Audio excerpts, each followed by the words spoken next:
Now, Channel 3 and CT Insider present a CT'22 primetime special, The Race for Governor, a conversation with the candidates. Good evening and welcome to this special Thursday primetime edition of CT'22. Tonight, we're doing extended interviews with each of the major party candidates for governor. Republican Bob Stefanowski is here for our first half hour. Governor Ned Lamont joins us in the second half hour. Joining me to ask questions is Channel 3's chief political reporter, Susan Raff, and Dan Haar, columnist and associate editor with CT Insider and the Hearst, Connecticut newspapers. We are political partners this campaign season. Bob, welcome. Thank you for being with us. Thank you so much. We're going to move through a variety of topics. We have a lot of ground to cover and a lot of time, but I just want to begin with this. In a statewide campaign, it's so easy to talk about the flaws that you see in your opponent as a way to differentiate yourselves. Right. But can you tell us about either a person you met or a moment along the campaign trail where you said, aha, this is why I should be the next governor? Yeah, I would go back to the event we had in New Haven. I grew up on Dixwell Avenue in New Haven. We went to the grocery store that I used to ride my bike to, actually a pharmacy. And there were press everywhere, and a man walked up to me, and he said, I need your help. He said, I really need you to be governor. I said, well, why is that? He said, well, you know, Governor Lamont was here 4 years ago. We haven't heard from him since. And I need to, this is the man talking, I need to decide whether to walk into that grocery store and get prescription medicine that I need right now, or I can feed my family. And I got to tell you, politics is a rough business. There's a lot of attack ads. But when you meet somebody like out on the trail that is literally trying to decide between eating and prescription medicine, and we're sitting on $6 billion, which I'm sure we're going to talk about today, of surplus, it's time to help people. It's time to give some of that money back. It's time to have some empathy for people. It hasn't worked over the last 4 years. That's why I'm running. I grew up in New Haven. I'm a normal guy. I got a great family. I got a great wife. I've got the right experience to win this role, and the people of Connecticut are ready for a change, and they deserve a change. So your story talked about the economy and economics, and we're going to start with that as our first topic. Susan has the first question. Everyone is talking about the economy, and some are saying we are seeing record inflation. We've seen very high prices, not necessarily unique to Connecticut, all over the country. What, if you were elected, could you and would you do to make life a little bit easier and more affordable for people in Connecticut? Well, any metric you look at, Connecticut is one of the most expensive states in the entire country. CNBC gave us an F rating for affordability, second highest taxes in the country, electricity cost highest in the continental U.S. The good news is we got $6 billion from the federal government, and we have a plan. We should give half of it back. It is a rainy day right now. Charlie Baker just did it up in Massachusetts. Why do we need $6 billion to manage through a recession? You know, the next couple of weeks for me, this is a job interview. And the people of Connecticut need to decide whether they want to make a change. I work for them. And this money up in Hartford, that's not the governor's money. That's the people of Connecticut. So I think we need to give some of that back. We have a plan called Connecticut First. Fight inflation, reduce state taxes. Let's lower the sales tax. I don't know if people realize, but on December 1st, the gas tax is coming back. All of a sudden, conveniently after the election, this gas tax comes back. We should not only do that, we should eliminate the grocery receipts for another year. We should lower the tax on diesel. We have a HUT tax, a highway use tax, that's coming in January 1st that Governor Lamont intends to sign. You know what's going to happen, Susan. The stuff in the back of the truck, the trucking company is not going to absorb that. They're going to pass that on to the cost in goods and services. And what's amazing to me is we're doing all this at a time when we have billions of dollars in Hartford. People are struggling out there. People are eating through their savings right now. You know what? Because they can't afford to stay current with the property taxes and the utility costs and gas prices, so their savings are dwindling every single month. We need to give some of that money back. We need to have some empathy and realize what people are going through, instead of putting politics first and claiming that everything is great when we know darn well it's not. Bob, I want to stick to the economy for now. We are going to get to where is all that money going to come from when the recession hits and when 2024 hits. But for now, let's stick to the economy itself and Connecticut's growth or non-growth. Most or all of the data points we see show that Connecticut is growing slowly, even with the decline of 4.7% in the second quarter. our poll, our WFSB and Hearst CT Insider poll, showed that even Democrats say, no, it isn't growing. Right. What gives with that? What do you not believe that the economy of Connecticut in 2022 so far is actually growing slowly? Well, first of all, statistics are great, but you can pull out any one to show anything that you want. That's the problem with statistics. What I go by, Dan, is what the people of Connecticut tell me. I have not met one person, not one, that thinks this economy is growing. I have not met one person that thinks crime is down. I have not met one person that thinks the infrastructure is better than it was 4 years ago. I rarely meet a person that thinks as a parent, they've got more of a right to raise their kids than they had 4 years ago. And, I tell people on the campaign, if you honestly think all those factors are better than they were 4 years ago, vote for Governor Lamont. But I'll tell you, we can do better. I'll tell you, I'm an example of how we can do better. Grew up in New Haven, went to the public schools, terrific family, and I'm ready to give back to the state. We have to stop living with somewhere between poor to mediocre performance. Maybe the economy's growing at 0.1%, but does that really matter? When we've got a 4% unemployment rate and people are trying to decide between buying prescription drugs, where people are filling their oil tanks halfway full because they can't afford to fill the whole thing. We have to realize we have a problem, political year or not, election year or not. We have a problem, and it's unconscionable, absolutely unconscionable to be sitting on $6 billion while people are suffering. We're going to give it back. I want to follow up with Dan's question, and that is, whatever numbers that you look at, right? So you can say in the last couple of years, but if you look back over the past 2 decades, Connecticut's economy has lagged and maybe underperformed compared to other states. So long term, what type of things can happen? Not short-term fixes, long-term. We need to create jobs. And I don't think Democrats want any harm to the cities. I think they actually do want to help the cities. The problem is the way we go about it. In my humble view, Democrats in this administration have created a sense of dependency in cities. And we should support everybody we possibly can. We may need more funding for education and support payments. But my goal is to create independence and give people jobs and have them be able to grow out of this. My goal is to have education follow the child so that you're not trapped. Follow the parents so that they can, education funding follow the child so that the parents can decide the best place for their kids. We need to get the schools back to teaching reading, writing, arithmetic, the trades. College is not for everybody. It's for, my girls went to college, that's terrific, but coming out of school with debt, the trade schools are producing fantastic candidates. They're getting 5, 6, 7 job offers. We need to reinvest in that. So there's so much we can do. To your point, Eric, we can be negative about it, but we've got so much opportunity in Connecticut. Look at Bridgeport. If I were to tell you there's a city that's midway between Boston and New York, it's got a deep water port, it's next to one of the best universities in the entire country, and we can't make that work?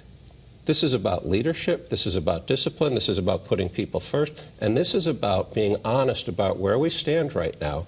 And it is not good in Connecticut. We can try to sugarcoat it, but it is not good right now. That's why we're running to make it better. We do have a lot of ground we want to cover. We want to switch topics now. We're going to go to Dan. We're going to talk taxes and state spending. Dan? Taxes. I promise you we're going to get to the $6 billion. I want to start right now, though, with spending on this topic. And you have accused the governor of spending too much money. And yet, on the campaign trail, much of what you talk about involves spending more money, especially what we just talked about with training and so forth, cities, with the rainy day fund. Mm-hmm. You've said you could cut the budget by $1 billion. That's tough to do. No one's done it to date. Mm-hmm. What are specific ideas you would do to cut the budget? Biggest tax we have right now is the corruption tax. Look at the state pier.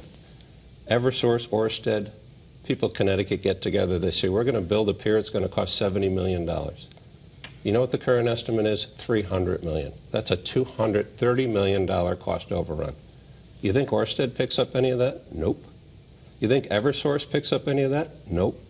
You know who does? It's your viewers right now. And you know why? Because they're not represented at the table. That's $230 million. Imagine what we could have done with education.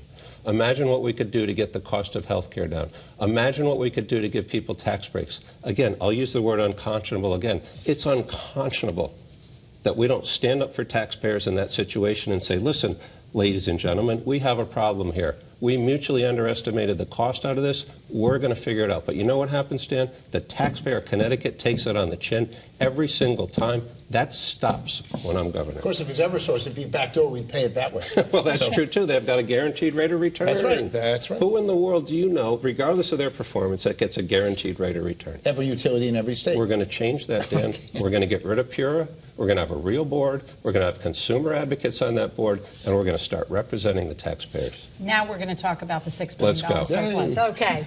So this legislative session, the governor and Democrats passed what is an historic tax package, or tax cuts, $650 million of them, right? And we do have a surplus and rainy day fund. The governor would like to use that money to pay off pension debt for state employees, which I believe, numbers say, would save Connecticut taxpayers about $450 million a year. So why not keep that money there? You want to use it for other things. Well, first of all, let's understand why we have a surplus, because we got $6 billion from the federal government. That money didn't rain down from the sky. Those are our federal tax dollars. It's a bit of a shell game. I think that's debatable. I think the governor and his administration would say the federal dollars are not part of that surplus. How does the federal government fund itself? Taxes or debt. So it's either our tax money or it's debt that our kids are going to have to pay off. But put that aside. $2 billion tax increase his first year in office. You're going to say it's 1.7, that's fine. No, it's whatever it is, half of that. right? It's net that he increased taxes. Debt up $4 billion. And I think we should have paid down the pension debt, but he didn't have any choice. That was a bipartisan budget that Republicans helped craft, that he statutorily needs to pay down that debt. Right, but no administration in the last decade has used any surplus money to pay off that. Thank God for the debt. Republicans and a bipartisan budget that they finally got together. And you know what? Since that budget, they haven't been invited back to the budget discussion one iota. There's not been a bipartisan budget. Governor Lamont raised spending by $4 billion with a B, no input from Republicans, and that's why we are where we are today. Well, let's talk about the $6 billion, though. Yes. How do you want to spend it? Well, give half of it back right now, $3 billion. It'll save the average family over $2,000 per year. It's cutting the property tax, or giving a state deduction for the property taxes. It's cutting the sales tax. It's giving another year of relief on the gas taxes. It's eliminating the HUT tax, the highway use tax, which is going to be inflationary come January 1st. It's paying off the unemployment loan that is struggling small businesses right now. Almost every other state in the nation used COVID money to pay off that unemployment insurance loan. We haven't done it. Meanwhile, Governor Lamont's running. He was in Madison the other day giving away free sidewalks, right? I love Madison. I live there. We don't need free sidewalks. That person at Weisel's drugstore who wants to feed his family needs the money. Dan? And who did he run into? My wife. That's I great. mean, she wasn't happy. That's she was great. in a boutique shopping. I just want to clarify, you agree the $6 billion isn't sitting somewhere. $4 billion went into the pension funds last month, and $2 billion is the projected for this coming year. But looking ahead to 2024 and 25, bipartisan or nonpartisan budget analysts say that we're going back into the red. We can try to retrade the number, right? When Governor Lamont was bragging about the surplus, it was $6 billion. Once I challenged him to give half of it back, and all of a sudden it's $3 billion. You wrote an article on June 15th saying the budget surplus is $5.6 billion. Governor Lamont's own head of OPM says at the end of this fiscal year it's going to be $6 billion. I don't know what to tell you, Dan. I just go by what I can't wait till I'm behind the counter up there in that desk and I can actually figure out what it is. But I got to take what the governor says on face value, and we should give some of that back. We're going to see you with a green cashier hat. But I do want to ask the question, how do you justify permanent tax cuts when the bipartisan analysts say that we're going to be back in the red in 2 years? Now we're good. 2 years we're not. How do you then cut And what is taxes? more a rainy day? There's a rainy day now. How do you know? We can have another rainy day and then we will have nothing. I think it's, again, I'm going to use it for the third time. I think it's unconscionable when people can't feed their families to wake. I don't know how the governor does it. Wake up every morning, look in the mirror, know he's sitting on $6 billion of your viewers' money. I don't care. It's an election year. I'll just keep it and say that it's Laura. That's what he's doing, Dan. You have to realize I understand. that's what he's doing, but the permanent and it's wrong. the permanent tax cuts, can you justify those given that when we look 2 years out, the pandemic money runs out, the economy is in recession, we need those taxes to run the government? Let me ask you this. We've been raising taxes for the last 12 years under Democratic governors. We have the second highest taxes in the nation. There's only one economy in the entire country that's worse than ours, Wyoming. We need to reduce taxes, incent companies to come here. I can't tell you how many small and mid-sized businesses I've met across Connecticut that are going to North Carolina or Florida because the tax rates are lower, the property taxes are lower, and the land is cheaper. We are going to spend ourselves into being the next California if we're not careful. We have to start chipping away at it. Luckily, we've got the money to do it because we got it from the federal government, and we need to start to stimulate this economy. We're the only state in the entire country that hasn't recovered the jobs from the Great Recession. So even if you don't love me, right? Even if you don't with everything that I stand for, why wouldn't we try something different? The hardest part for me is people are used to seeing Governor Lamont on the screen. I get it. He's an incumbent. They're hard to beat. But I need people to take a bit of a chance and say, 4 years hasn't worked, 12 years hasn't worked, 40 years of a Democratic legislature hasn't worked. This seems like a good guy who grew up in Connecticut. He's got some different ideas. I'm not sure it can get any worse. Let's give it a try. And I'll tell you that message is resonating. We talked about the calculation of the $6 billion and different views and how we get there. One topic that certainly has different views depending on which candidate you talk to is crime and where things stand in Connecticut. Susan's going to have the first question on that topic. Right. I think crime is important to all of us, and we did see a spike in crime during the pandemic. It's something certainly that a lot of Republicans are talking about, and yet the data that came out earlier this year shows that crime overall is down when it comes to violent crime and when it comes to property crime. So with that, you know, people are concerned about it, but I'm not sure it's to the level that you may think it to be. And what do you suggest we do in a state like Connecticut to improve the safety in our communities? Hartford's about to have the highest homicide rate that they've had in 20 years. 2003, rape, 23% up. Cars being stolen, catalytic converters being stolen. I haven't met one person in this entire campaign that says they feel like crime is down and that they feel safer. What are we going to do about it? Number one, we're going to support the heck out of law enforcement. I sat in that funeral. Actually, I stood in that funeral last Friday for 2.5 hours. And when you see that family walking in with kids, it breaks your heart. And we need to support our law enforcement. We need to reverse large portions of that police accountability bill. There's a couple pieces that are good, body cams, but we need to reverse that bill. We need to spend more on counseling of kids. When a kid steals a car for the 12th, 13th time, you got to give them some counseling so they can get back on the right track. And to your point about that, and Dan's going to follow up with, you know, qualified immunity and some of the police reform, but Connecticut lawmakers bipartisanly passed legislation which does create more accountability and tougher penalties for repeat offenders. Yes, for juveniles, requiring GPS monitoring devices. That was something that was very controversial that allows judges to do that. So to say that nothing has been done is not exactly correct. Susan, let me tell you, I was at Bridgeport last night talking to officers, and you know what they say happens? And so Governor Lamont increased the amount that you can hold them by 2 hours. He put GPS on. That's fine. I'm not saying it's right or wrong. You know what happens 5 times out of 10? They bring the kid home, he walks inside and he waves and he says, see you tomorrow. So we can talk about statistics, we can talk about theory, but this is what's happening on the ground. And you know what? It's not right for the people of Connecticut, and it's not right for that kid. Because when he steals that 14th car, there needs to be some consequences. Not going to jail forever, not going to, but something in the middle. And again, we have $6 billion. You're going to tell me it's less, that's fine. We have billions of dollars to help these kids. And you know why we're not doing it? Because it's an election year, and that's wrong. I want to make sure we cover enough topics. I want to get quickly. This is just a quick question on that topic. You had a very emotional ad this week with the wife of a police officer who was injured on the job shot. Yeah. And are there any instances, that's about the police accountability bill, which either does or does not make it harder for them to do their jobs. Are there any instances when you believe immunity for a police officer from prosecution or a civil suit should not occur? Absolutely. We need to hold bad cops responsible. You saw what happened in New Haven with that person not seatbelted, slid up to the front of the van. But this is 1%, even if that. For the 99% of the officers that are putting their lives on the line for us, we owe them every ounce of our respect. Governor Lamont got a 97% vote of disapproval from his own state troopers. That's never happened in the history of the world. We've got the Hartford cops down 100 officers. We got New Haven cops down 100 officers. We got Bridgeport cops down 100 officers. And you know why they're leaving? Everybody who can retire retires, and the number of recruits is down. Certainly it's pay. Certainly it's a little bit of qualified immunity. But you know what the biggest issue is? Respect. And in my humble view, this country and our state has lost respect for law enforcement. We're going to bring it back. They're down 400 officers in the state trooper. You know how big their graduating class was 2 weeks ago?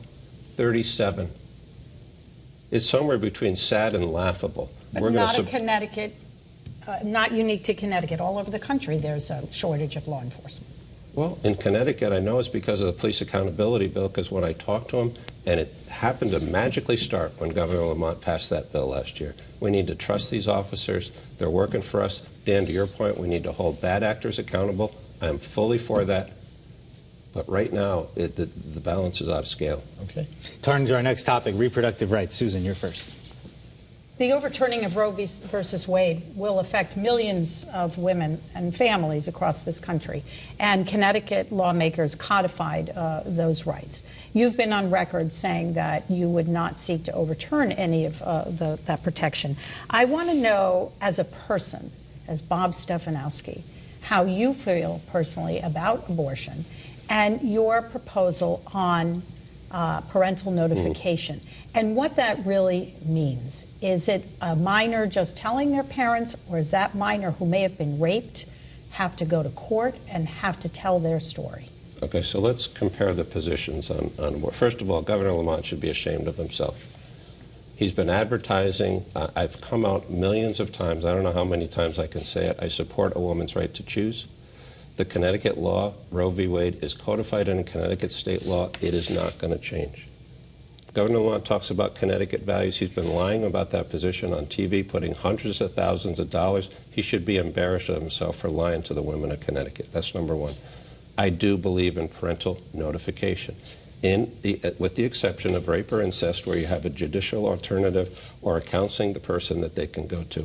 But personally, I feel when I have to sign a form, forget about notification. When I have to sign a form to let my daughter get a tattoo or get her ears pierced, yet she can be sitting up in her room deciding whether to have a procedure like that, I think the parents should be involved in that decision. I think abortion should be limited to the first trimester. I'd love you to ask Governor Lamont whether he sees any limitations on it whatsoever, because he supported Richard Blumenthal's bill, which would have allowed abortion right up to the point of conception. Ask him when he's on whether he sees any exceptions whatsoever. Do you personally support a woman's right to choose? Absolutely. Dan, I want to move on to leadership and criticism of his opponent. Yes, Bob, you've talked about the state pier, which you just talked about, the scandal in West Haven with the pandemic relief money, the school construction contract investigation, SEMA 4, the contracts for testing. This week, Governor Lamont announced $54 million in earnings. You've talked about all these things. What precisely are you saying about the governor's leadership? What are you saying? Are you saying I don't want to put words in your mouth. What is your point about his leadership? He's one of the least, I think he's probably given the least amount of disclosure as a sitting governor in the history of the state of Connecticut. That's what I'll say. He's got 2 FBI investigations of his administration.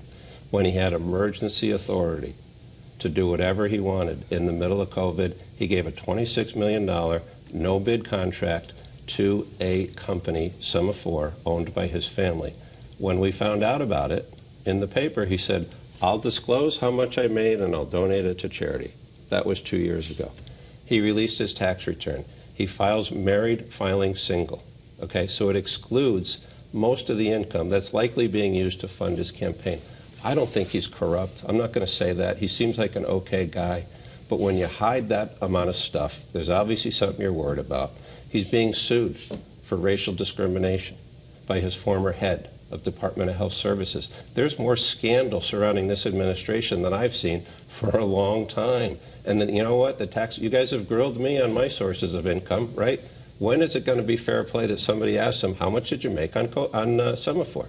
But so you say you don't think he's corrupt, but these have been talking points of your campaign. So what do you think voters should take from him? I think he's an absent leader. I don't think he's close enough to the people. I think he kind of floats around. He sits in his $2,300 leather chair with his name embossed on the back, which, by the way, I'm going to get rid of. I'm going to put a masking tape on it. I'm going to say Stefanowski. Why should the leader of the state of Connecticut have a $2,000 chair when people are struggling to feed themselves? I don't think he holds his people accountable. I don't think he's ever led. In fact, I know he's never led a large organization. There's 50,000 employees in the state of Connecticut. He's not up for the job. It's time for a change. We probably have time for one more question. Susan, it's about education and COVID. Right. We couldn't leave you without talking about the pandemic, which has had a very devastating effect on many industries and certainly our education. And our students have suffered. There's no question about that. And Governor Lamont, many feel, did a good job. Let's face it, you have even said this is uncharted territory. Absolutely. No one had a roadmap to COVID. Right. So, and we were able to open schools faster than many other states. I'm not so sure about that. I think we're in the middle of the pack. What would you have done differently to weigh the rights and make sure education was intact, but also people's safety? I think we used one size fit all, and the mistake we made was to not focus on the most vulnerable, which is the people over 65 in nursing homes. That's where 70% of the deaths have come from. We followed in Connecticut the same policy that Governor Cuomo did in New York. We put infected patients with COVID coming out of hospitals into nursing homes. That cost people lives. I'll give them the benefit of the doubt. There was no playbook. But you ask what I'd do differently. Right. Focus on that part of the population. Kids do not have as big an impact. We should have opened the schools earlier, in my opinion. We shouldn't be forcing kids to get a COVID vaccination. I'm vaccinated. My kids are vaccinated. I've got the booster. But I don't think we should be forcing parents across the state of Connecticut to put it on their kids. There's no COVID mandate for kids. Well, the drug czar came out and said it, and Governor Lamont was not real clear on his answer. He said he wasn't. He said not now, but maybe later.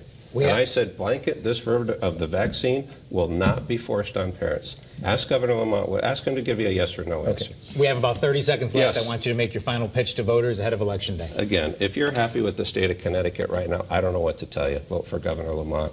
I've got new ideas. I'm a product of the Connecticut schools. I've had a terrific family here.